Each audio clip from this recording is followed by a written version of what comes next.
stuff. So welcome to our TMS talk as the fifth episode of season 1. And so I just introduced some other events, including this TMS talk very briefly. And so we are the Master Society, and currently we are organizing a TMS talk, which is focusing on academic research, and also pop science. And we also have WBA talk, which is the world beyond academia, and focusing on opportunities for PhDs outside of academia. And we also have like a workshop for building our skill set, either for academic purpose or for if you want to go to industry or other fields. So yeah, so if you're interested in more of our work, please subscribe to our WeChat channel, and also we also have official channels on YouTube and Bilibili. Just search the Matter Society and you will find it. So, and if you want to be a speaker or a host, or you have any suggestions, please email to us directly through the Matter Society Gmails. And we are looking forward to have you to share your thoughts and to share your work. So now like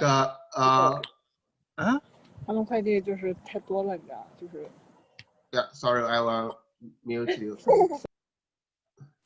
Yeah, so okay, let's keep going. And so this time we are very happy to invite Dr. Huang, who is now working at a postdoc fellow at University of California, Irvine, and his work is mostly on structural biological materials and bio-inspired functional materials and biomedical relations. His publications on nature materials, PNAS, advanced materials, and many others. So now I will give the time for Dr. Huang to introduce about our today's speaker and about today's talk. Yeah, well, yeah. All right, thank you. Thank you, Dr. Yin, for the introduction. And also, thanks for inviting me to come here to serving as a host. So actually, yeah, for today's speaker, actually I've known Hao-Cheng for almost 7 years. Yeah, many years. Yeah, as you remember when we first attended UCSD in 2013, so it's pretty long time ago. And actually, we started working actually in the same area, and Dr. Chian working on the biological materials and also bio-inspired designs in Professor Mark Miles' group in UCSD. And I think he's a very great researcher working on the areas of the structure and the mechanical performance of a lot of various of biological materials, such as and I think the most famous is the silicons and also the Aripama fish scales. So actually, he works on a lot of and to make a lot of great progress in the structure and also the mechanical properties, especially the toughness of this fish scales, how they defense. So, and also a lot of very advanced techniques has been used by him in terms of the TMS and also the synchrotron X-ray scattering methods to understanding the fundamental science of this very nice defense mechanisms inside the fish scales. And also, he is also working on this hydro-actuated plant organs such as pine cones. So that can have some inspiration for design of this like smart materials and also even robotics. So and all of this his research have been published in very high-end journals such as Nature Reviews Materials and Materials Today and Matter and Advanced Functional Materials. So, and now after he graduated last year, I think, and then he joined Dr. Edward R's group in Leibniz Institute of New Materials. And now I think he's more focused on the non-destructive adhesive patches. spelled by the gecko feet. So I think maybe that's it. Maybe Dr. Chian will give more information on this, on the fundamental science of all these very interesting talks or very interesting topics here. So let's welcome Dr. Chian. I'm very pleased to be invited to the talk, and Dr. said I'm going to be fundamental science lecture. There are some very interesting phenomena that like happening in nature. Many of you guys probably saw them, but may not pay attention to them. So today's talk I will mainly focus on some works that I've done in UCSD during my PhD study. My topic will be Piscine defense. Piscine is fish and some hydro-actuated definition strategies. I'm trying to find some habits for the bio-inspired design. I'm currently a postdoc researcher in years in Germany. So most of my previous work is collaborated, of course, in San Diego and also the Institute of Oceanography in San Diego. And we did a lot of work in UC Berkeley and Berkeley National Lab, and also collaborated with Professor David Silas in Riverside. All right, so first, this outline of today's my talk, I will talk mainly two topics. This is the first design for the fish defense. Sorry, like I think the background noise is a bit too loud. So I think there's some guest asked me like if it's possible to, yeah. Is that better right now? I plugged my headphone, so I don't know if the public. I think it still remains. Yeah, maybe the noise. Yeah. Like what kind of noise it is?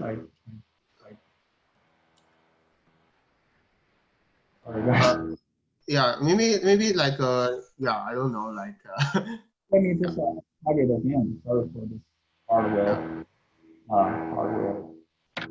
defects. Okay, yeah. Is that better? Yes, still exists. Yeah. I don't know. Should I read this? I think that's fine. I mean, maybe you can talk maybe close, more close. Is that better right now, or the background noise still there? Yeah, maybe we can keep this way, like because I don't feel there's another way to solve it. I think it's better now. Yeah, it's better now. Okay. So if you guys cannot like hear anything, you just let me know, and I will try to either speak loudly or like repeat that part, kind of emphasize. Mm-hmm. Yeah. Okay. Yeah. Sorry for this. Yeah. All right. So keep going. I will talk about like two topics. First, the design for the fish defense, and basically the fish skills. And we divided the fish defense into two parts, two categories. First is the passive defense. Passive defense basically that's the fish skills. So how fish protect them when they like have the threat from the predators. So they use these armors kind of prevent the penetration from the other predators' bite. So, and the other one is the active defense. So basically, when people think about defense, they always think about passive. But actually, in many animals like fish, they have the defensive weapons. So basically, they don't use it like if there's no threat, but they're gonna use it if they feel the threat, and they're gonna use these weapons. I will use one example. That's kind of the thorny catfish. It has this spines and scales. When they are meeting the threat from predators, they can use them to protect themselves. So the second topic is about the hydro-actuated reversible activation in biological materials. I will first just give some general actuation mechanism background in plant organs and animal tissues, and also I will provide a new identified actuation mechanism for pine cone. Okay, so first, talk about the motivation of why I study biological materials. People think study biological materials because of their high performance or this and that, but for me, I think that's mainly because the city I was living in, the San Diego. San Diego was like located in the south most of the California, about like 2 hours to Los Angeles. So we have this campus is almost walkable to the ocean. So basically, that's my previous office. So we have a very, because of the location of the campus, we have the very famous institute, which is of the oceanography, the Scripps Institute of Oceanography. They have a very amazing marine vertebrate collection. Uh, there, it stores almost 2 million species of all the marine vertebrates. So that gave me a very good opportunity to like get in touch with all of this very beautiful and amazing biological materials. And there are a lot of biologists who focus on studying fish, and this is a Phil Hastings, who is the previous director of this collection, and they all is really helpful. And so, and this is the Tarpine Road. I was running there almost every weekend. So why it's called Tarpine Road? Because there's a Torrey pine that's only located in this region. Sorry, Hao Chen. I think one speaker, one person mentioned that maybe you can't connect using the cell phone. Is that possible? Like share the cell phone? Yeah, share the screen with this your PC, but share the audio. Oh, yeah, sure. Let me try to do that. Yeah, you can try. Yeah, you can try. Yeah. Okay. Thanks for your suggestion. No yeah. Yeah, thank you. Yeah, I'm muted. I forgot.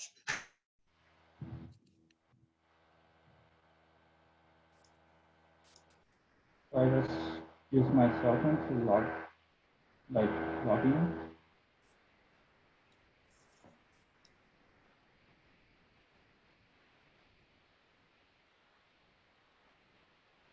Sorry guys for this wasting your time.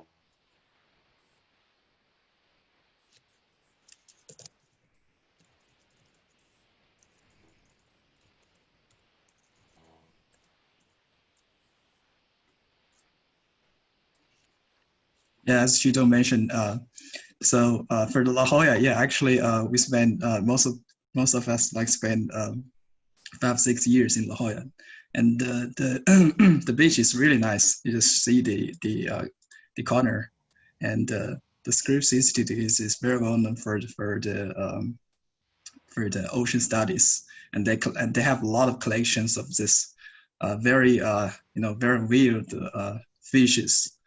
I think one of Hao Chen's study is the silicons. I'm not remember. I believe that's the most ancient fish, right? That's the most. I'm sorry, guys. Yeah. Yeah, I'm trying to open the. Yeah, I think that's very interesting study on the fish scales. How that is different from the current carp fishes. So from an evolution view perspective to investigate how the fish scale structure evolves during hundreds of millions of years. So that's a pretty nice study. So all right. So but among all of the biological materials, why we study fish scales?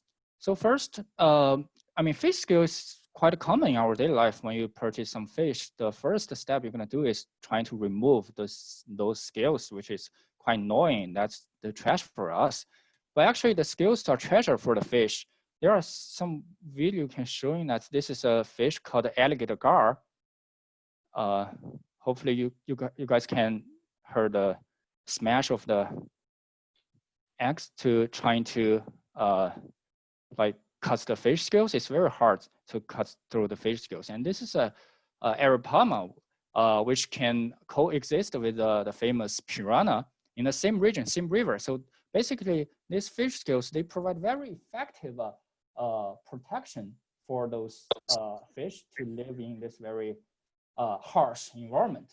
And actually, people got the inspirations from fish in a long time. So there's actually, you can see the movie, which is coming soon, the Mulan. In ancient Asia, actually, we have the armors, which is quite resemble to the scales, as like the scales structures. And not only in the Asia, but also in Europe. The Roman soldiers also wear this kind of scale-like armor to protect themselves.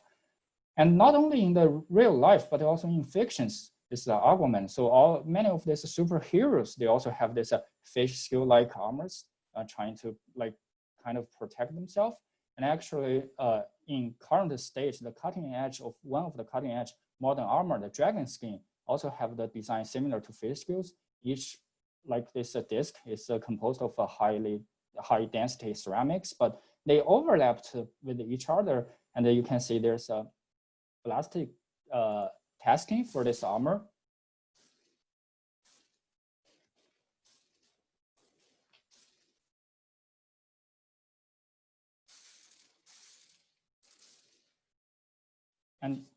And after this plastic testing, you can see there's almost no very obvious damage, like beyond this, below this full scale-like armor materials.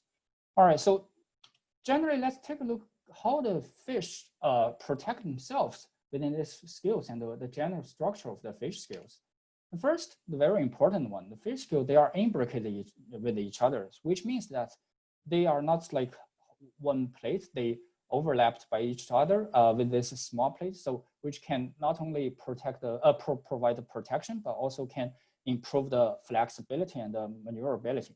So this overlapped structure can improve the stress redistribution.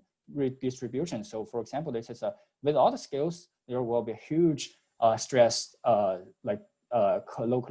localization if you penetrate with that surface. But with this scale-like structure, it can evenly distribute this stress to trying to like kind of improve the stress redistribution. Second is the fish scale is always composed of multi-layers. It composed of the hard layer, which is highly mineralized, can prevent the penetration from other sharp object. And under the hard layer, there's a soft layered structure that's very compliant. It can provide the deformability, which can increase the toughness for the scales and also improve the flexibility.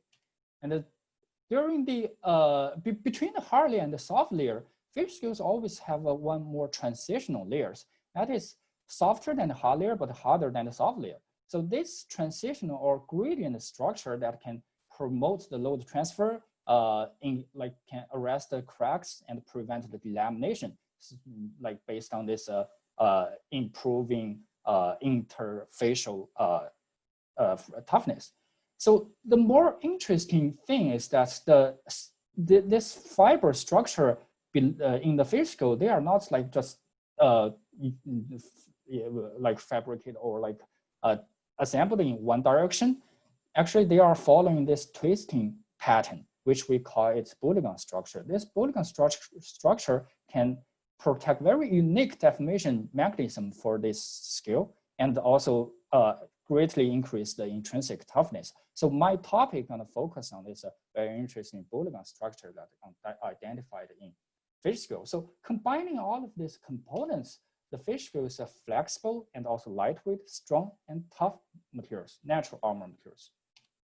So we've selected several fish to try to see what their scales like. The first one is the silicans. Silicans, I think we also introduced a little bit. It's a very interesting fish. It's also called the fish that time forgot because people thought it was like extinct with the dinosaurs about like 65 million years ago. But like in early 20th centuries, the living species was rediscovered. And they find that compared with the living fish and the fossils, their morphology barely changed, and some evolutionary biologists also carefully study its protein evolution. They find that their protein evolution like slowly like evolved. So that provided me us a very like good opportunity to try to study how this ancient fish like protect themselves. And also the silicans is very interesting and famous because that belongs to lobe-finned fish. If you look at the current our fish, the current modern fish, the fin of the fish, currently fish, they are purely bony. There is no flesh, no meat on their fins. But the silicon fish, they have this like lobe-finned fish, which is quite like the early amphibians. So they already have this bone structure and the flesh, just like the limbs. So they are actually in this evolutionary tree, they are like around here. So that's a very important transitional group from the animals living in marine to the animals living in the the land. So, and we are more focused on this shiny armor-like scales.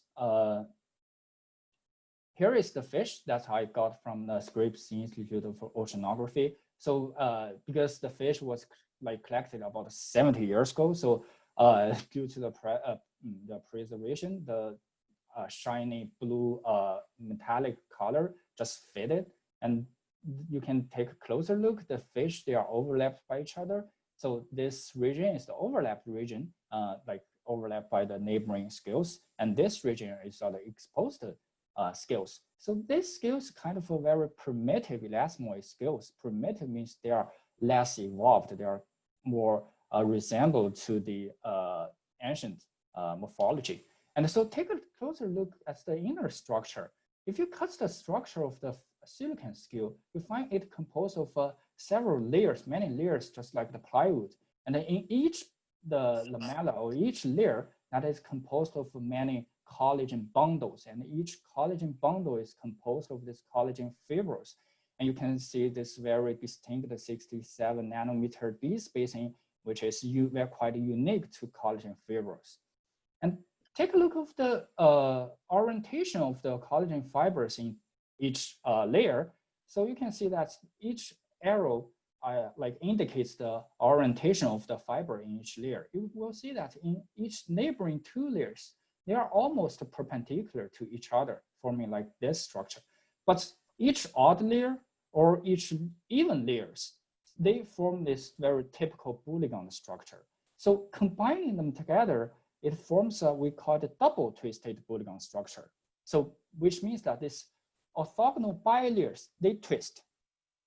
So this is the in-plane like morphology of this inner in-plane morphology of this silicon scales. And we take a closer look at the cross section. So we want to see the thickness direction. Each of this round circle that corresponds to one collagen bundles, and you can see each one of them is composed of many dots. Each dot is this collagen fibrils. And there are a lot of fiber structures running between the space of the collagen bundles. We call it interbundle fibrils. And you take a closer look, zoom in, you find this all of these interbundle fibrils are also composed of the collagen.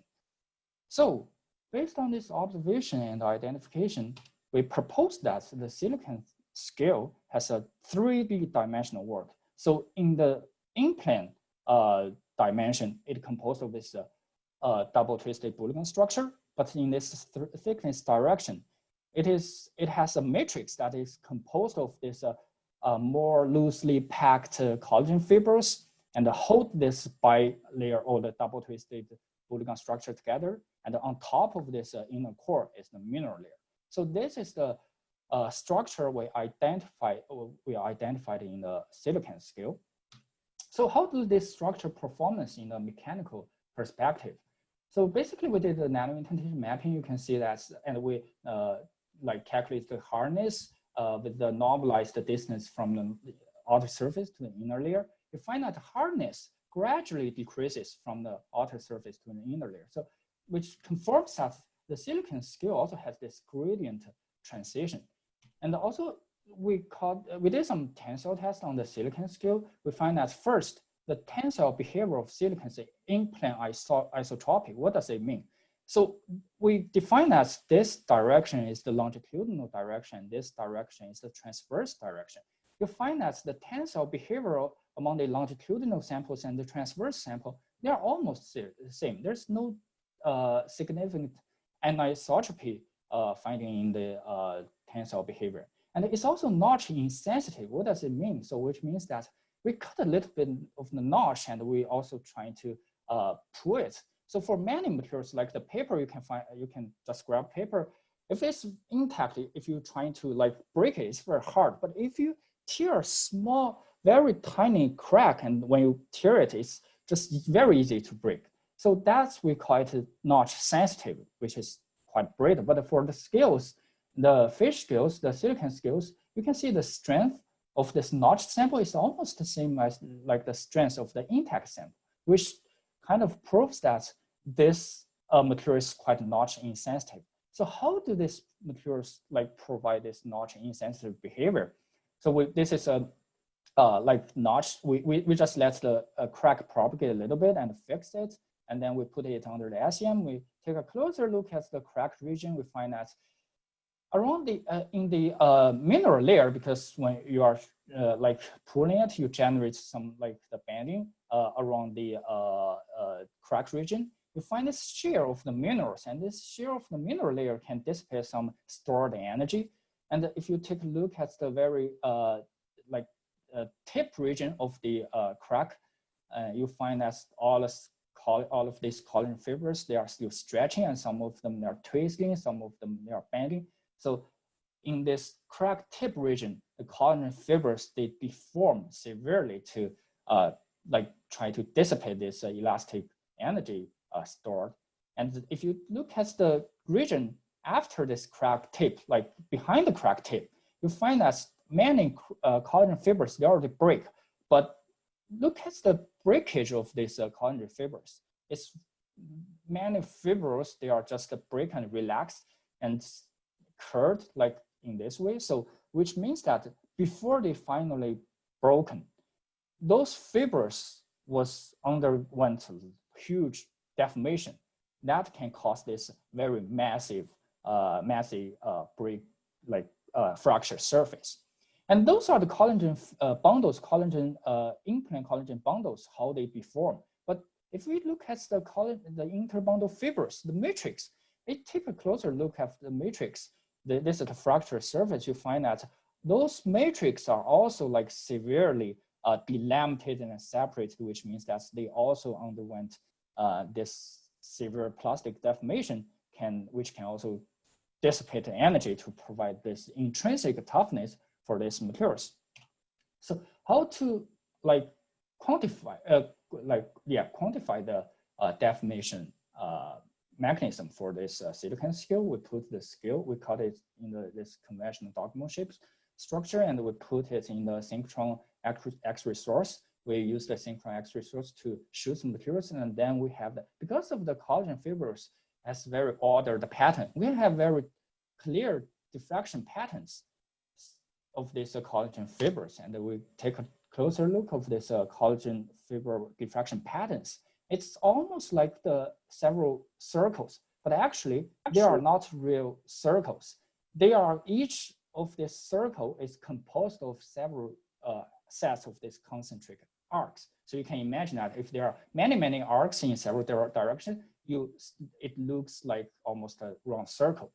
Each of these concentric arcs, that corresponds to one orientation of the fibers. So if the concentric arcs is like this, so the fiber is kind of vertical. If the fibers is like oblique, you will see the concentric arcs in this direction. So based on, if we can track the concentric arc, the evolution of the concentric arc, reorientation of these arcs, we can investigate the rotation of all the collagen fibers. And because of the Bragg's law, the radial distance of the first arc is like inversely proportional to the d-spacing of collagen fibers. So based on we tracking the radial distance, we can track the d-spacing of the collagen fiber. So the d-spacing gonna give, if the d-spacing increased, which means that the fiber is stretched. If the d-spacing is decreased, which means that the fiber is compressed. So then we can have this in situ investigation of this deformation of the collagen fibers. So here is the experimental results. So this is the sample which is fully relaxed, and this is the sample which is fully stretched. So this is the stress strain curve of one bulk tissue, which is the scale. So you will find that the diffraction pattern of the scale of the sample like evolves from this circular shape almost to a like oval, square oval like shape. And I carefully investigates all of these diffraction arcs, which is like different peaks in this plot. at different strain, like tissue strain state. And we also carefully studied the Q distance, which is the D-spacing of the collagen fibers in different orientation, in different directions. So we finally identified the deformation mechanism in this following way. So first, if for the fibers, they are initially located in those direction, that's almost, this is a loading direction, which is aligned the loading direction. They're gonna just rotate towards the loading direction and being stretched. And if some fibers, if they are located almost like 40, 45 degrees, like regarding the regarding to the loading direction, because of the shear dominating deformation, those fibers only slide. There's no stretch, no compression in those fibers. If the fibers they are in this region, that is like beyond the 45 degree, because of the Poisson effect, this fiber is gonna be compressed when you pull in the sample in this way. But we find that the fibers that's almost perpendicular to the loading direction also did not compressed. So that was quite confusing for us, but finally we think that because this materials, this fish, they have the matrix, the third dimensional matrix. So maybe and it has the weak interface between the fibers and matrix. So instead of the fibers being compressed, the matrix could be compressed to adapt this Poisson effect. So, and we did a very simple but interesting modeling. And you can recall that we think the diffraction pattern of the silicon scale gradually changed from a round circle to an oval-like shape, square oval-like shape. And we think that they may not be like square, they just be like ellipses, several ellipses, and they are all intersected in this to fix the point. So based on this imagination, we provide a very simple, use some high school mathematics and to provide this very simple modeling for the kind of constitutive behavior, which means that we can predict if the tissue strain, which is the tensile strain of the fish scale sample, is given, epsilon t is given, and we can predict the fibril strain at different angles. So for example, if the fish scale is being stretched to 0.2 strain, and I want to know how about the fibril strain in a 30 degree, and we put the parameters, we can calculate it. And actually we find that our prediction based on our simple model agrees very well with the experimental data, especially in this tensile region. Okay, so this is some study we did for the silicon scale, which has a double twisted Bouligam structure and this three-dimensional framework. And then we take a look at the more modern fish, more evolved fish like common carp. That is almost, I mean, everybody may eat the carp previously. So I just purchased this carp from an Asian grocery store, the Range 99 market. And I take it back to laboratory and take a look of the scales. It's quite similar to the silicon scale, but actually it's less mineralized. How can I say it's less mineralized? If you look at the exposed region, you find that those fibril structures almost appear in the very outer surface. But in silicon scale, you cannot see the fibril structure in the very outer surface. It's fully mineralized. And you can see also here that it's the overlapped region, also many fine fibers already appeared in the very outer surface, which means that their highly mineralized layer is very, very thin. All right, so take a look at the inner structure of the carp scale. You find that it's very interesting. For the silicon scale, we identify that it has this bi-layer twisting structure, but for a carp scale, it's only have like this single twisted structure. So which means that each layer, the orientation of the fibers offset a little bit, form this typical single twisted Bouligam structure. And the other distinct part is for the carp scale, you can see there's no distinct bundles identified in each plane. So each layer is composed almost directly by the collagen fibers. But for the silicon scale we studied previously, it composed of these fibrils, but the fibrils like kind of form this bundle, and the bundle form these layers. So that's the structural difference in this in-plane dimension. And we look at the thickness direction. So you also see that this is the silicon scale we already introduced previously, and this is carb scale. You can find that actually carb scale also have this vertically fibers, but they are much thinner than the in-plane collagen fibers, and they are actually much less compared with the collagen fibers, the vertical collagen fibers identified in collagen and silicon scale. So then, but we have to know that this is a like TM images, which only give you like 2D informations. Each line is just like dislocation. It's not like line one atomic line. It's actually an atomic plane, but also here it's not one single fiber. It's a plane of fibers.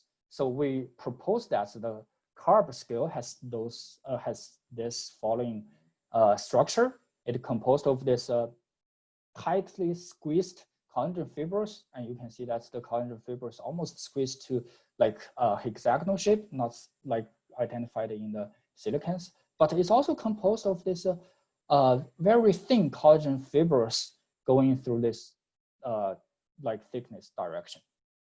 All right, so this is the comparison of the structure between carb scale and the silicon scale, and we did the same experiment for the carb scale, and we find that okay, so some mechanisms are quite similar for the carb scale. That is quite similar to the silicon scale, which is like the fibers can be stretched, break, and some of them can be rotated, and the interfibular shear can happen. But because the carb scale has much thinner and weaker interbundle fibers, so the interfibular delamination is very easy to like happen. It's very easy to separate them, the fibers because there's no strong holding here. And also because of no strong holding, not only the fibers in one layer, the layers between like different lamella can also be easily be separated.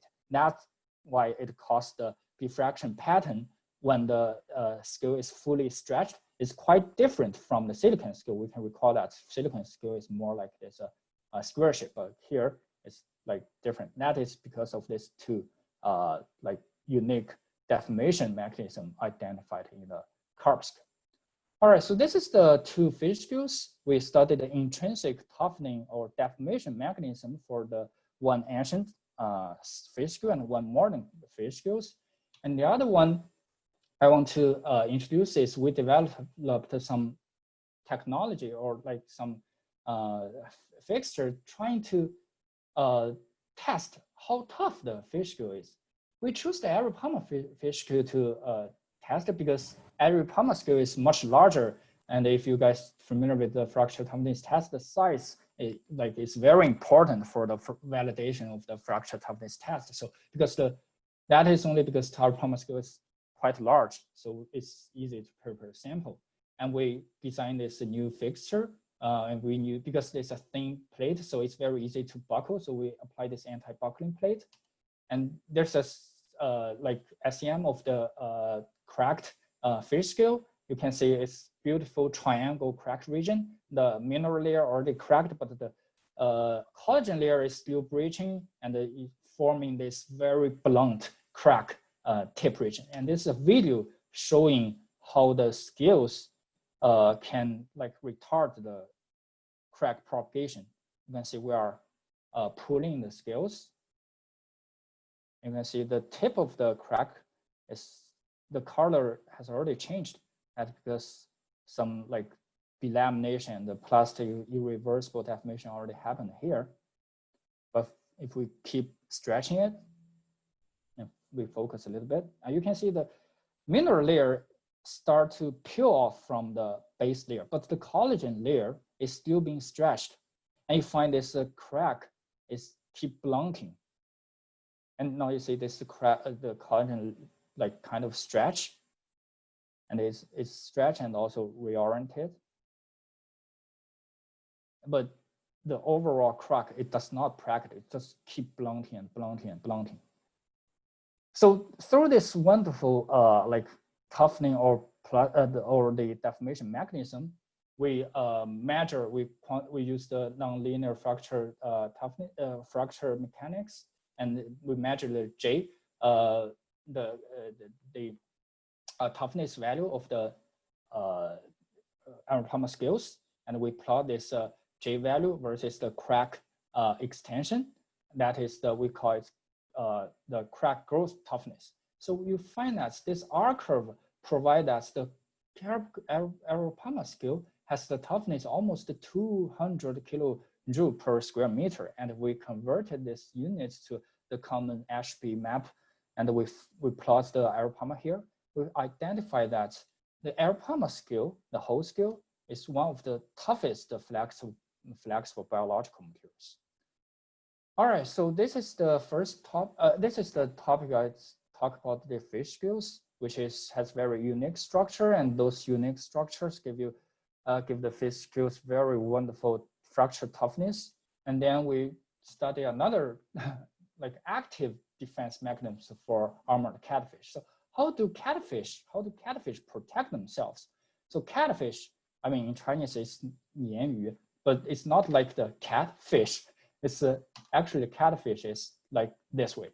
So if you go to the fish market, it's very interesting that all the catfish, if you just purchase them, you find their spines, they have this pectoral, very sharp spines, and they are all opened in this way. They deployed in this way. That is because catfish is also called of talking fish. I show you guys two videos.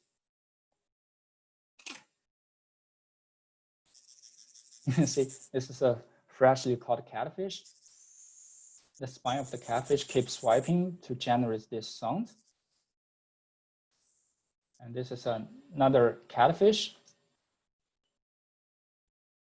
So when they are being caught, because they are like feel they threatened, so they're gonna lock this spine, or like they're gonna swipe this spine, trying to protect themselves. And the swiping of this spine also generates this sound. So all catfish are able to produce like two types of the sound. First is the drumming sound, which we barely can hear it. It's generated by the expansion and shrinking of the swim bladder. But this one is we call stridulation sound, which is produced by this swipe of the pectoral fins. So the function of this pectoral fin there are three functions. First, they can swipe to produce this stridulation sound. Second, they can be locked to increase the circumferential size, which make the fish looks bigger, and the other predators gonna think that, okay, this prey is bigger, it may take me more energy to catch it, so they're gonna give up. So it sounds funny, but actually in this prey-predatory kind of evolution theory, that actually is a true story. So once it's been like fully locked, it can also cause the potential cut to the predators who trying to swallow them or attack them.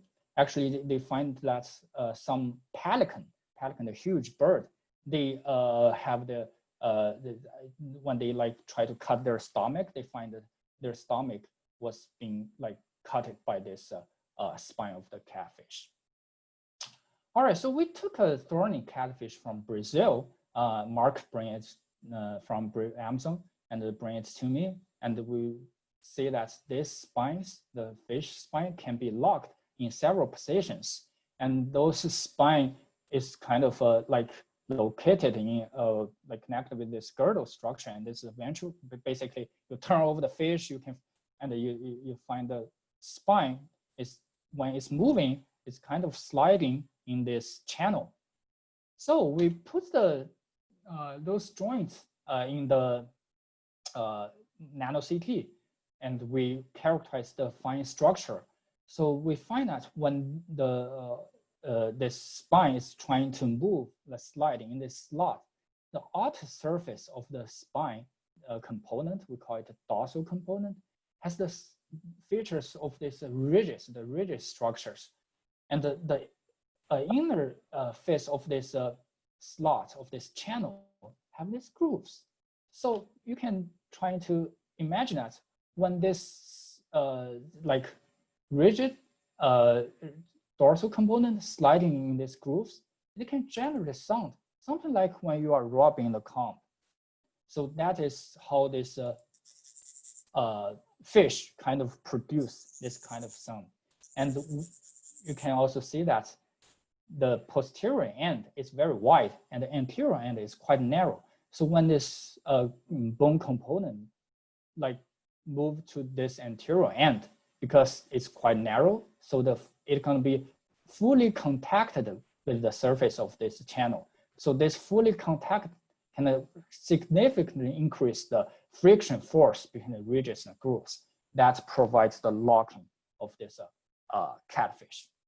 Okay, so this is the story of how this catfish protect themselves. Oh, this is one component of the spine. The spine also have this porous structure. That's quite common. You can identify in many biological computers. This you can see it has the central hollow surface and this dentation on this pectoral spine. It has this transitional mineralization, and this transitional mineralization can also give the spine graded hardness. So based on this hollow structure and the graded hardness, the pectoral spine can like maintain its strength, but also can minimize its weight. Also for the mid-lateral scute, which is identified in this special thorny fish, you can find there are two lines in the mid-lateral position of the fish. They are composed of this very sharp hooks, and this sharp hook, that is also not uniform.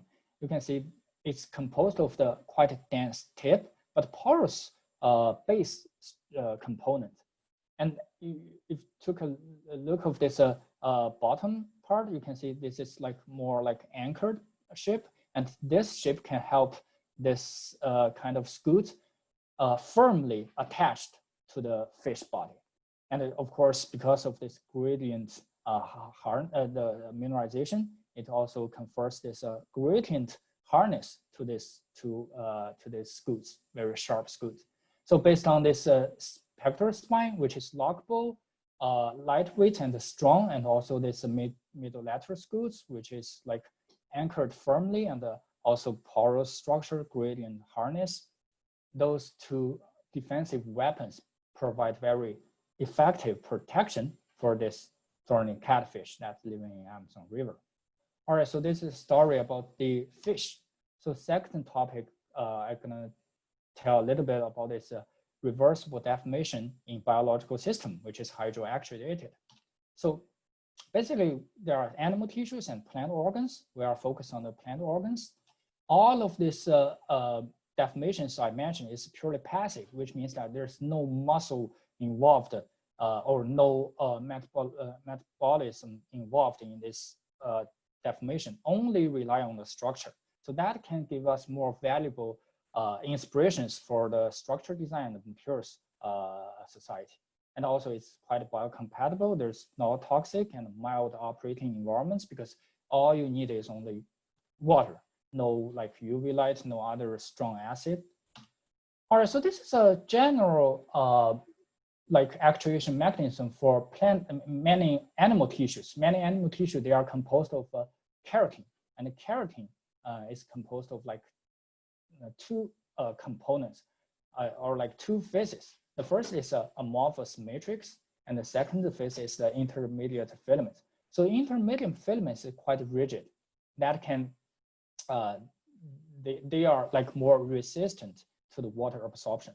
But the amorphous matrices, they are very easy to be swelled if the water can be penetrated inside. So once you are bending this or like deform the keratinous materials, the like intermediate filament will be buckled locally, and to cause this kind of deformation or like this how to say the not permanent but like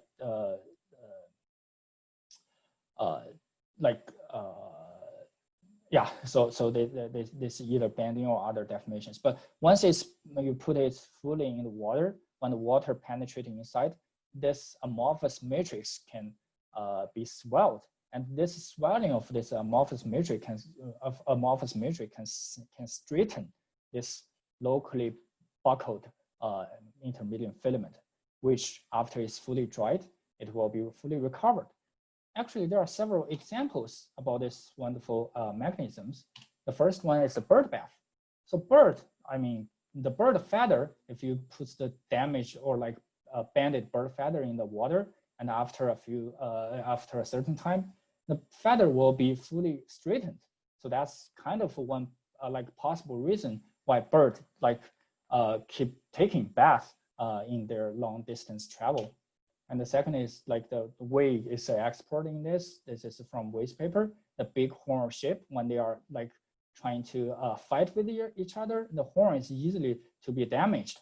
And you can see this is a delamination and the shear band formed in this horn materials. But once it's fully put into the water for a while, it will be also fully recovered. The other very common phenomenon we are dealing every day is our washing our hair. So when you are in the morning or you after an expedition, your hair gonna be very like messy.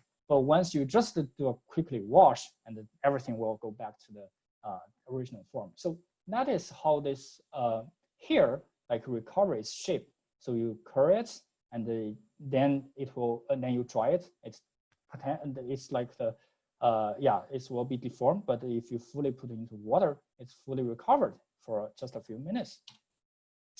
All right, so that's for the animal tissues. But for the plant tissue is quite different.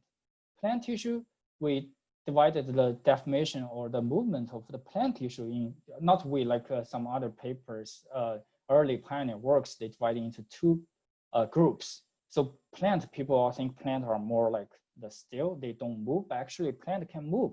Some plant, they can move very fast. For example, this is the Venice flytrap. You can take a look. Yeah, so it can close these two petals in a very fast, very rapid, like the speed, and then catch the prey inside of it. And this is because of this snap buckling dominated phenomenon. But in this another film cactus and many seed like pods, they use this kind of explosive fracture, which means that their tissue, they are trying to, they will be shrinked because of the hydration. So this shrinkage, because of the dehydration, this shrinkage gonna create huge strain in this plant tissues. But at a certain point, because the strain is too much, it will break. And then the breakage of the plant of this seed pod gonna generate gonna release all the stored elastic energy, which can throw all these spores to very long distance. So that's how plant enables or generates this fast speed movement. But many other plants, they have relatively slow movement. For example, this is the pine cone. So the pine cone, when it's fully dehydrated or in the dry weather, it's gonna open its cone. So this pine seed is gonna be released. You see it's very light, so they can travel with the wind for a long time and for a long distance. And this is stalk spill on. You can see this is when it's getting, I think, hydrated. They're gonna uncoil, and when it's slightly dehydrated, it's gonna coil again. So through this accelerated movie. So through this coil and uncoil movement, they can help this seed kind of drill into the soil and which can provide better germination. And this is another movie which is called Resurrection Plant.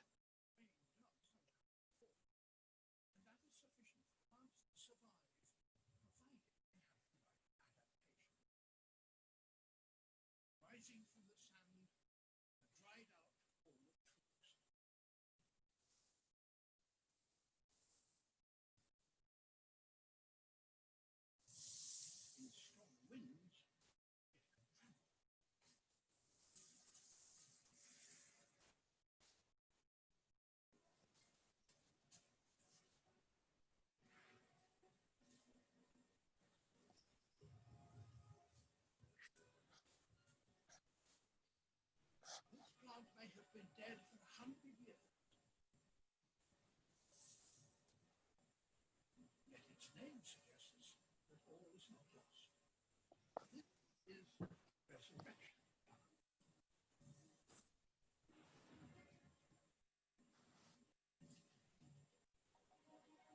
Around here, rain might only fall once or twice a year. But if you're searching for decades, that might be enough.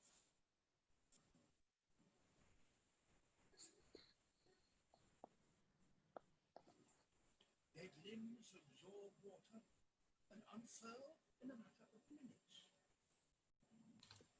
All right, so this is the recreation plant. So that can, you guys can see, it can like keep this dehydrated state for almost 100 of years. And once it touches the water, it's gonna like reborn, like regenerates this kind of form of life. All right, so how do those very interesting phenomena happen? Like what is the underlying mechanisms for that? Actually, let's take a look at the wood cell structure. So the wood cell, they are composed of this layered structure, and each layer, they are composed of this cellulose fibers, a very well crystallized cellulose fibers embedded in the matrix, which is composed of hemicellulose and the lignin. So this hemicellulose matrix is more easy to also to swell if it's absorb water, and the rigid cellulose fibers going to constrain this swell. So based on the different orientation of the cellulose fibers, it can generate a different swelling or shrinking deformation. So if you can see if the fiber is more aligned to this direction, so once it's hydrated, it's going to constrain the swelling in this direction, but the structure is more easy to like swell radially. But once the fibrous is like more perpendicular to this direction, so that will allow the swell in this direction and constrain the radial shrinking, radial swelling. So based on this different orientation of the cellulose fibers, the plant can generate different movements. And take a look at the very classic example, the pine cone. So pine cone actually is composed of this bilayer structure. This bright region is composed of this sclerenchyma fibers, and the microfibrils, they are more aligned with this long longitudinal axis. But the lower region, the bottom region, is composed of this scleraries, with the fibers are more like, just perpendicular to this long axis. So this bilayer structure gives the pine cone some swelling mismatch. So you can imagine that when this bilayer structure keeps swell, when it's getting hydrated, the upper layer, it's gonna restrict the swelling in this direction, but the lower layer gonna swell. So this swelling string mismatch gonna generate this bending and generates the closing and open of the pine cone scale. So that is very well identified, well-known like mechanism for this pine cone. So firstly, we're trying to, at the very beginning, we're trying to like identify, conform this bilayer structure, the mechanism of this bilayer structure. So we mechanically separated these two components. So this is the bottom region, and this is the fiber region. And we also isolated each the single fibers. We initially try to see, okay, if this based on this bilayer swelling mechanism, so this part will not swell, will not deform, and this part will swell like much more than the upper lobe. So that can cause this generation, that can cause this bending. But we are very surprised to see that we put each component of in water, and each component can bend. So this is a movie showing that this is the fiber, we put water here. You can see it's keep like bending without the bottom layer. And even for a single fiber here, you can see the single fiber also can bend. And this is the lower part, the matrix part, or the sclerated part. If we put the water, you can see it also can bend. So this interesting phenomenon kind of makes us very confusing that if the mechanism is based on this bilayer structure together, then each component cannot like generate the movement purely based on themselves. But actually we find that each component, they all can like do this bending movement. So that means the previously identified mechanism is not like very comprehensive. So there must be some other mechanism relies behind this structure. So we take a look at each component in the with the microcity. We find that actually there are porosity gradient in each of these components. This is the sclerates, the bottom layer. You can see there's a gradient porosity, and this is one fiber. Even in one fiber, you can see the cell wall in this region is much thicker, and the pore size is smaller. I mean, compared with the region a little bit lower. So, what can we like extract it from this porosity gradient? We know that from the Washburn equations, which build the relationship between the amount of absorbed liquid and the material's porosity. So basically, if the material's pore size is larger, it can absorb more like water. Of course, the R is in certain range, but the dimension, the size of our pore identified in the pore we identify in the pinecone structure is completely fitted in this range. So which means that the larger pore region can absorb more water, which can generate more bending. That probably can cause this like the bending of each component.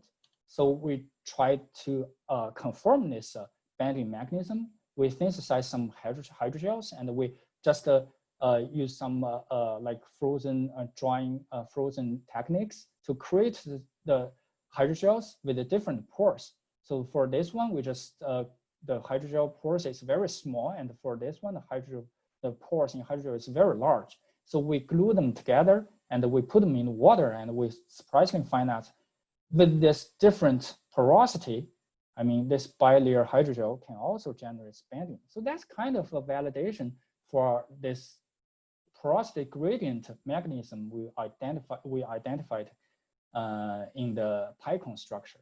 So then we did some modeling part for this pinecone we call it graded trilayer structure. So instead of a distinct bilayer, we think there have 3 layers: the sclerenchyma and the porous sclerates and the dense sclerates. So I'm gonna skip this like tedious the derivation, but basically we can calculate the stress in 3 layers during the bending deformation. So this is the stress of the fiber parts, this is the stress of the porous part, and this is stress of the like dense part. So if we plot it, we find that because of the 3-layer structure, the gradient structure, the curvature is a little bit larger. So which means that the curved degrees a little bit smaller. So, and because of this graded trilayer structure, you can see the stress in each component is much less than the stress in this distinct bilayer structure. So we finally got this like conclusion that with this graded trilayer structure, it can has much less interfacial stress concentration when the cone scale is trying to bend or like reversely bending upward or bending downward.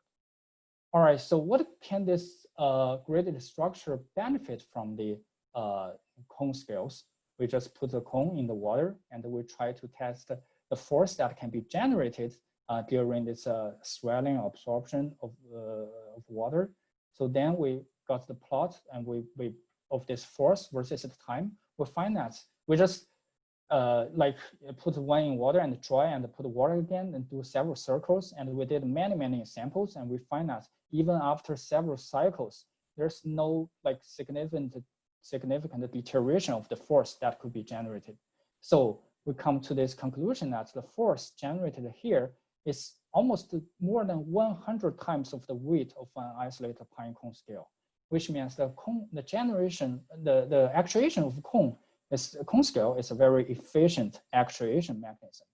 And the second is there is no significant deterioration of the actuation force in the cyclic test, which means that this gradient structure can significantly improve the durability and the stability.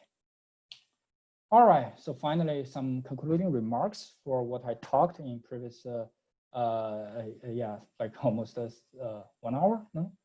So first, the materials design for the Piscine defense. First, we did some passive, we studied passive defense, which is the armor, the fish scale, the silicon scale, which has the double twisted Boulogne structure. It has profuse secondary matrix, which is the fibers along the vertical direction, and it has more integrity. But for the carb scale, it's a single twisted Boulogne structure and less threading fibers, so it has less integrity. And for the aeropoma scale, we tested, which has a fracture toughness almost like one of the most, the toughest biological materials that's currently identified. And also the active defense mechanism, which is the thorny catfish. It has the lockable pectoral spines. It has the very sharp middle lateral screws, which has the porosity structure and the gradient transitions. They combine together to provide this very efficient or effective protection. And we also like introduce a little bit about the hydro-actuation reversible deformation strategies, mainly for the plant organs. And we provide the general actuation mechanisms, which is mainly rely on the winding angle of the cellulose fibers. And also we identified a novel actuation mechanism for the pinecone scale, which is the porosity gradient. All right, so coming back to a little bit to our working style in UCSD, this is Mark. He's really likes explore the new world. He's like the nature, so he did a lot of crazy stuff. This is the aeropoma he caught from Amazon, and this is he's playing with the alligator, I think in Florida or somewhere. So inspired by him, I'm also actively involved in this natural exploration. So we do scuba diving, and we sometimes go with the cruise to the ocean. We collected all of the marine species, and which we trying to find some interesting materials to study, and which can probably bring some inspirations for future biological design. All right, so I need to acknowledgement for first the Marlet Society. Thank you for providing this wonderful platform for young scholars to exchange their ideas and share their experience. I thank Dr. Yin Jin and Dr. Wei Huang for hosting my talk today. And I want to thank Professor Mark Myers, Robert Ritchie, and also my current advisor, Edward Arts. They give me immensely support for all my previous or future research career. And I also want to thank Dr. Wen Yang, who also helped me a lot when I was in UCSD for my PhD study. And I also thank all this research scientists, former or current group members. And I thank many professors in UCSD who really provide me a lot of support and provide me a lot of opportunities to use their equipment. And also my family, my dog, and more important is the funding agency from Air Force Office, and of course all the current member in my current group. Okay, so now I left California, so which is I don't have the access to this wonderful beach, wonderful ocean to have the opportunity study the marine animals. But now I'm in Germany, which has where it has the endless forest. So now I can focus a little bit more in this plant tissues, plant materials. All right, so basically that's my talk. Thank you guys for listening to my talk, and I would like to take all the questions if you have. All right, thank you. Very impressive. So, is there any questions from the audience? Yeah, I mean. Yeah, I mean, if you have the questions, you can either post it in the chat session, or you can directly interact with our speaker, Dr. Chen. Mm-hmm.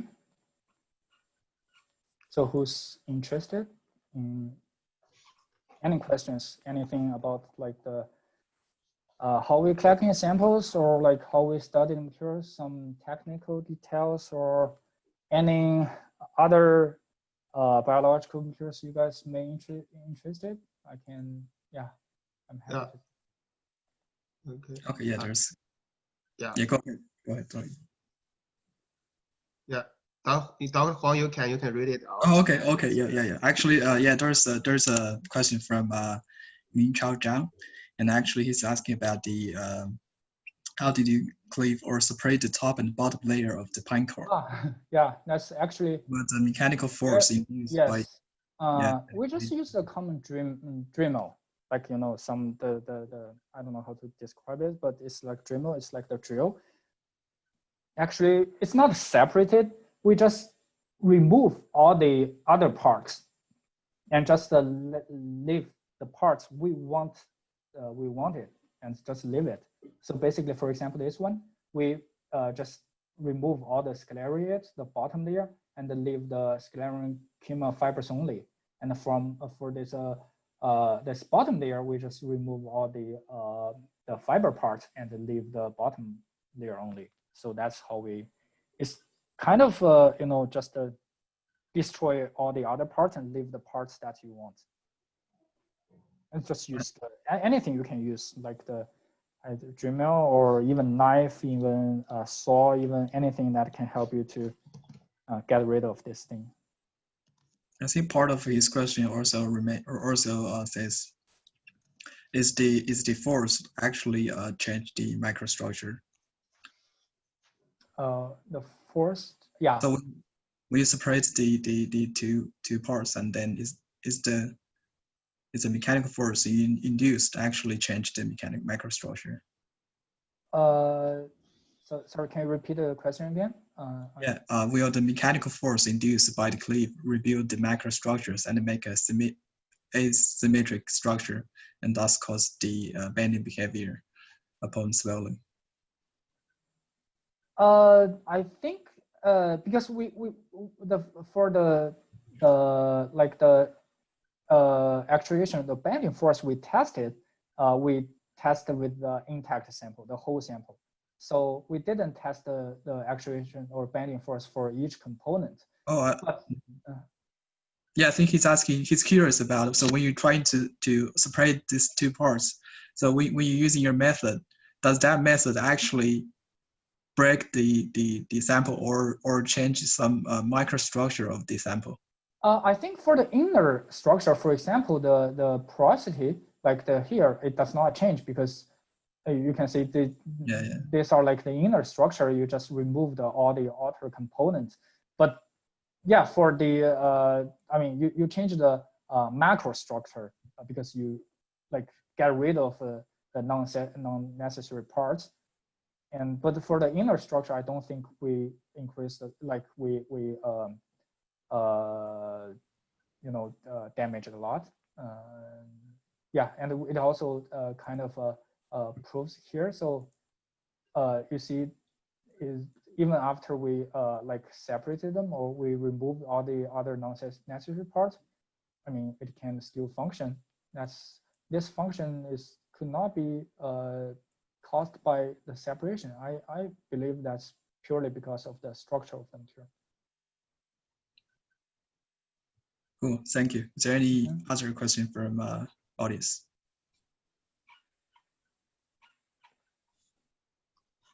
Yeah, maybe I can ask one or two questions. Sure. Like yeah, so like on your slide 4, I think there's some guy like chopping the fish. Is it Professor Mayer's chopping the fish? No.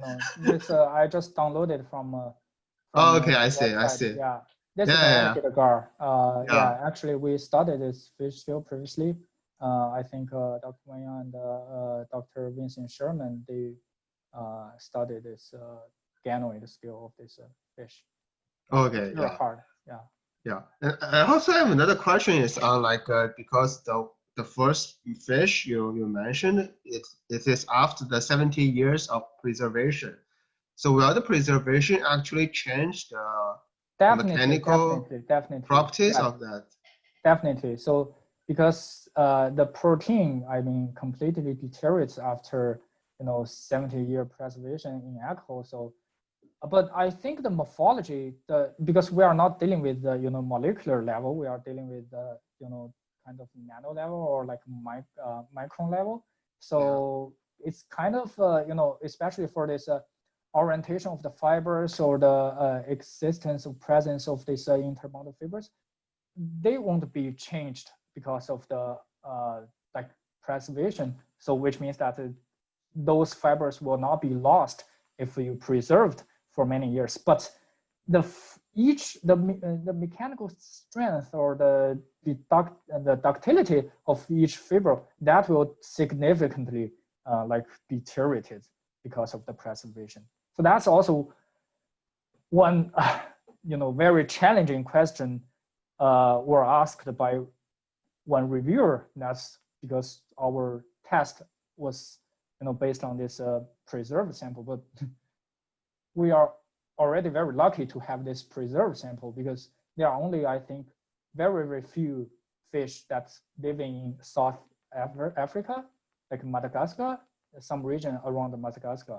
So if we are lucky, some days I can go there. Maybe I can collect some fresh scales, but currently that's the only like resources we can get. It's the preserved sample. Okay. Yeah. I see. There's one question from Xudong. Yeah. So actually, he's asking about the what is the difference between the fracture in uniaxial tensile tests in your experiments and between the real attack by predators using TIS? Oh, So, that's also a very good question. So actually, for example, when I can show one test here. So basically, when the predator is trying to like penetrate the scale, it will generate the bending for the fish.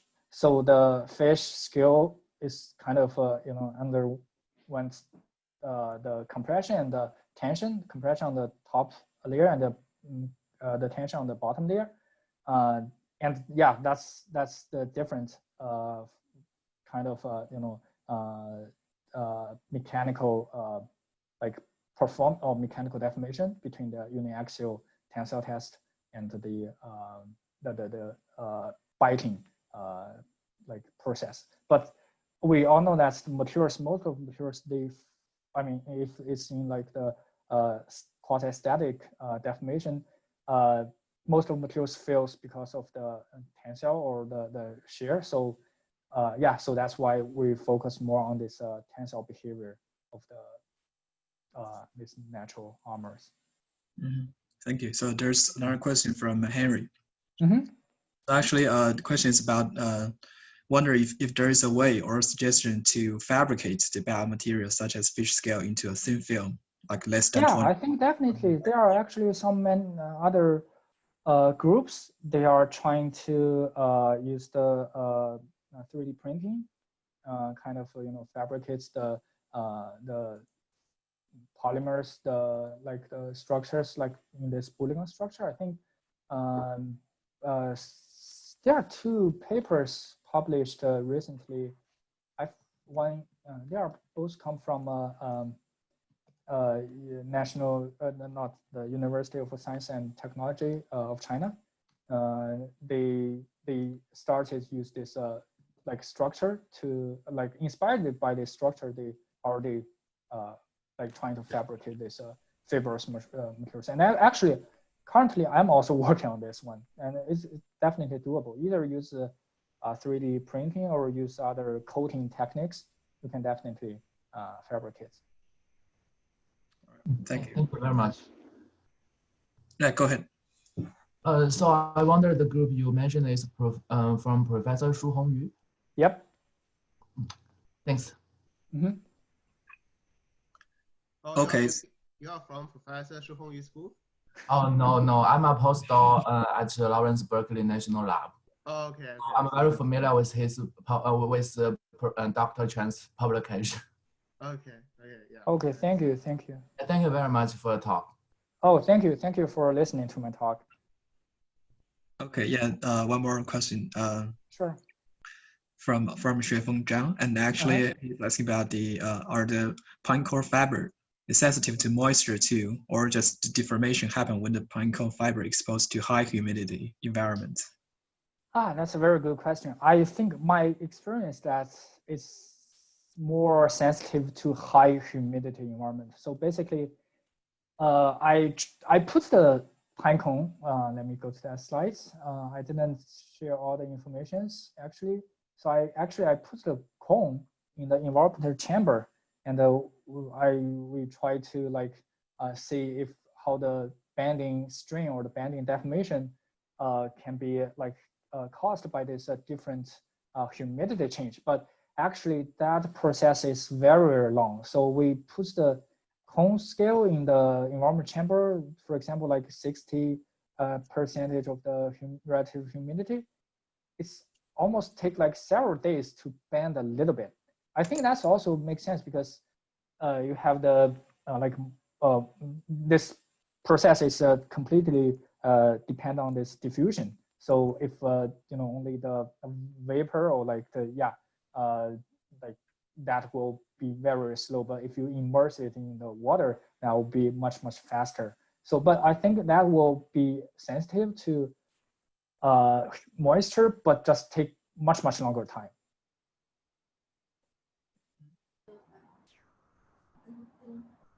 Cool. Is there any further questions from the audience? So Shiming, are you going to have a question or is? Okay. If not, then maybe we can conclude. So, Yeah. is that okay, Dr. Yi?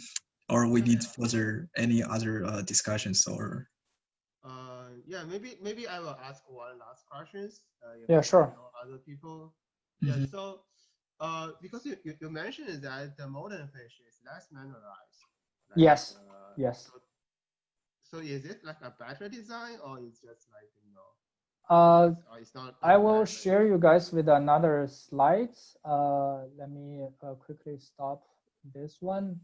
I prepared some bonus slides for you regarding to this evolution of fish scale. That's very interesting question. So let me find it. It's probably in my thesis defense, I think.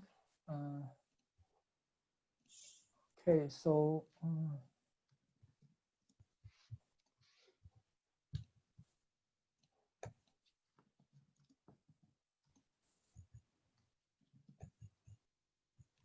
all right, there we go. Let me share these slides with you.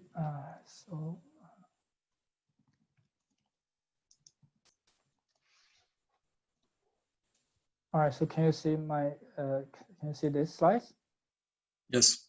Yeah. Yeah, so this is the evolution of fish scale, the evolutionary scenario. So actually, you can see this from a very famous professor who is a top scientist in this autonomy of fish scales, and they find that this is the ancient fish scale and this more evolved fish scale. So you can see the green part that indicates the already extinct fish scale. So you can see there are first there are evolutionary convergence. So previously there are less this mineral layer or the polygon layer evolved or appeared in the early ancient fish, but in modern, more evolved fish, many of them has this layered structure. And actually, you can see there are many components and structures in the ancient fish or less evolved fish scales, but from the currently the modern fish, the structure keeps become simpler and simpler, and the mineralization components start to become less and less.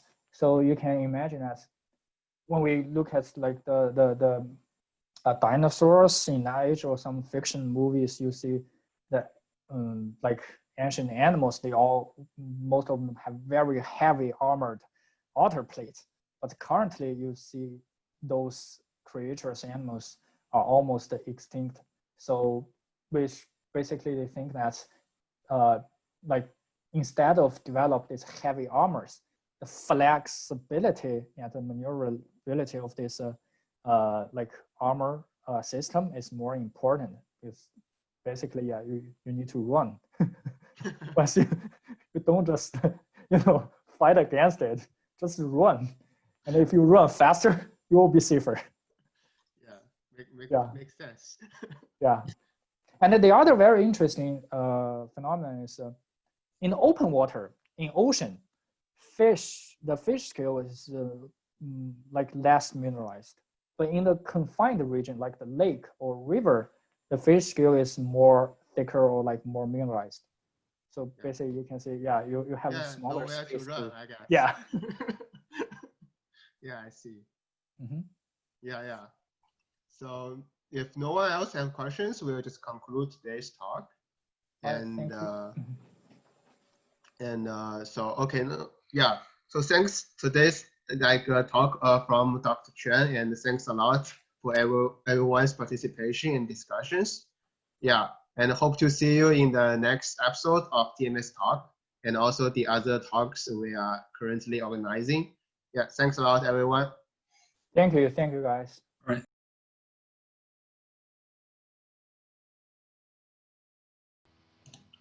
Yeah, so yeah, I mean, like we still have a few minutes left, so everyone, like if you are interested, you can start to introduce yourself or connect it with other people's. Yeah. I mean, introduce myself. Okay, yeah. I mean, I will introduce, we will introduce you later. So, I mean, if you want to introduce earlier. I just let my best friend introduce me. Yeah. Anyway, we usually start in after 10 minutes, in 10:10. And yeah, sure. In 11:10, sorry. In 11. Actually, I just finished my PowerPoint. So, yeah. Like weekend homework.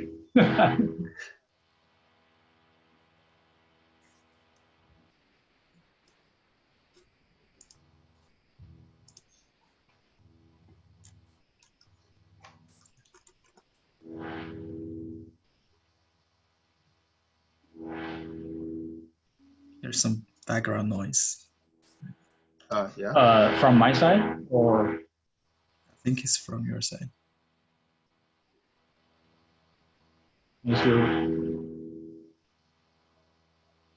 Sorry, I don't know how to eliminate this background noise.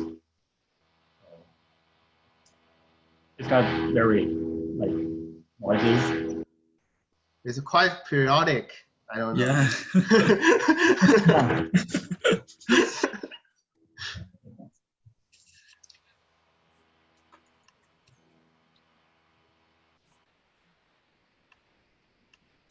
Now it's gone, I guess. Yeah, now it's better. Yeah. It's better. No, yeah. it's like yeah. Okay. I purchased a new headphone just for this talk. My previous one was always creating background noise. I don't know what happened. Maybe that's because of my laptop. I don't know. Yeah, it's kind of like a periodic. Maybe if it is possible that you don't need the headphone and just use the. We will see if since my dog is still in my bedroom, so I don't know if it create some noise. If I just use the public speaker and the microphone. Okay, yeah, that's. We'll see. If it's not going very well, I will just unplug the microphone. So I need to. Okay.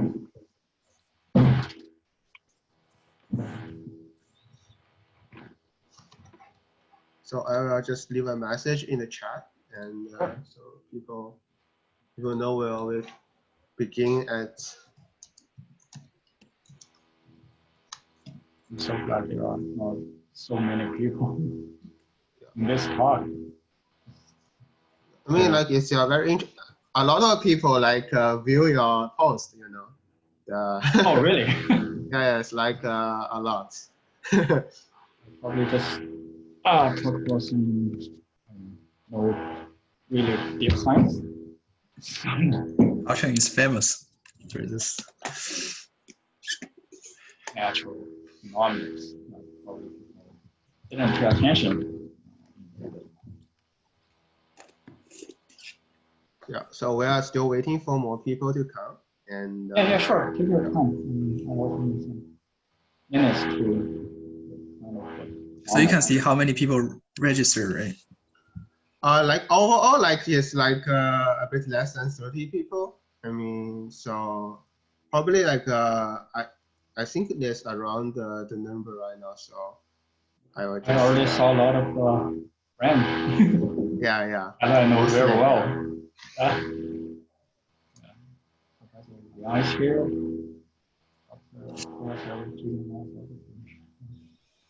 also Dr. Wei. Yeah, I saw Shudong and yeah, Zhijian. Yeah. Actually my sister is here. Your sister is also here? Yeah, there's another one. I just curious, yeah. Yeah. You can see there's another one. Last name is Huang. I mean, barely see anyone have their last name Huang. It's easy to identify. I think your last name is real. Especially in China. Yeah. I think I can start to introduce the overall the other events and the overall the society and. Or maybe I just restart my computer to see if it's gonna be better. Is that okay? I'm so sorry, guys. Yeah. I think we can wait, and I think. Yeah, like. So sorry, guys. I mean, no problem. Yeah, maybe I can chat a little bit with Wei on the the like how do you conduct research? Are you guys going to sell out and catch fishes by yourself? Are you just buy it from market or something? Yeah. So sorry about this. Yeah, actually, I believe you see the post by Dr. Yin on the fishes, and also the guy, the Professor Mark Mouse, catching the big, I think it's the alligator gar. So he actually went to Amazon, or I think 5 years ago, almost every summer, to go there, and then working on this fantastic samples.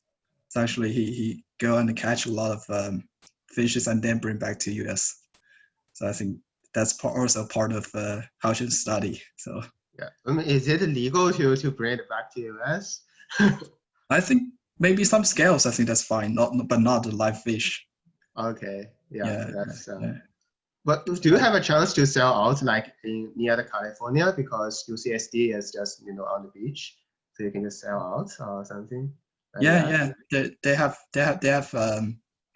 big ships in Scripps Institute, and actually they sometimes they will invite Professor Mark Mouse and also Joanna to join the trip, and then actually we collect a lot of samples there, not just fish but also other nice like sea urchins, like sea stars, and I believe they publish a lot of studies on the like different organisms like fish scales and sea urchin spines, and I think the dragonfish or the seahorse tails. I believe that one is, yeah. That's a long time ago. That's a lot of stuff. Yeah. Yeah. I have been in UCSD once, but I never been like just for a conference. Yeah, it's a really nice environment. So actually, I think 1 quarter I register for a class there, and then to attend their class, because you can see the sea. You have an ocean view in the class. So that's really? very nice. Like yeah. I've never been to the campus of UCSD. I just like the I think it's a conference center. I just been around that. That's it. That's pretty far from the sea. Yeah. Okay. Yeah. Yeah. But so is your research also like on those kind of fish scales and in your PhD or something else? Yeah, I've one side projects in terms of fish, but not I don't know how to say. It's a like skates, like there's a fish that they have wings. They have big wings. Oh, okay, the fly fish. It's not flat fish. I don't know how to say that. It's skates. I'm not sure you know that it's skates or the batoid. They have like it looks like a bat, and you have like very large fins. So actually, one of my studies working on the fins. Oh, in that I know. I don't know the English for that, but I do know the Chinese should be Yao. I'm not sure. Yeah, that one. Right Yeah. Stuff. Yeah. That I know. I saw it's like fly fish or something like. Yeah, that's very because we're trying to understand they actually if they didn't swim they will fall down in the bottom of the ocean, so they need to always move their fins, so that their wings need to be lightweight and also keep the buoyancy in the ocean and keep a movement. So that's kind of specific structure what makes the swim more efficiently and more I think that's we look into the structure, the bone structure inside the fins, and trying to understand to relate it to some automatic or even robotics for swimming in like swimming machines. So hello, is that better right now? Yes, we can hear you. Oh, you can hear me? So is that better? The noise still there, but yeah. So going better or? Yeah. Oh no, I feel now it's better. Yeah. Yeah, now it's better. Oh my God. Okay, great. Yeah. Thanks a lot. So sorry for the inconvenience, guys. Yeah. Oh, sorry, guys. Yeah, I didn't expect it. Actually. Yeah. Cool. Let's continue. All right, let's continue. So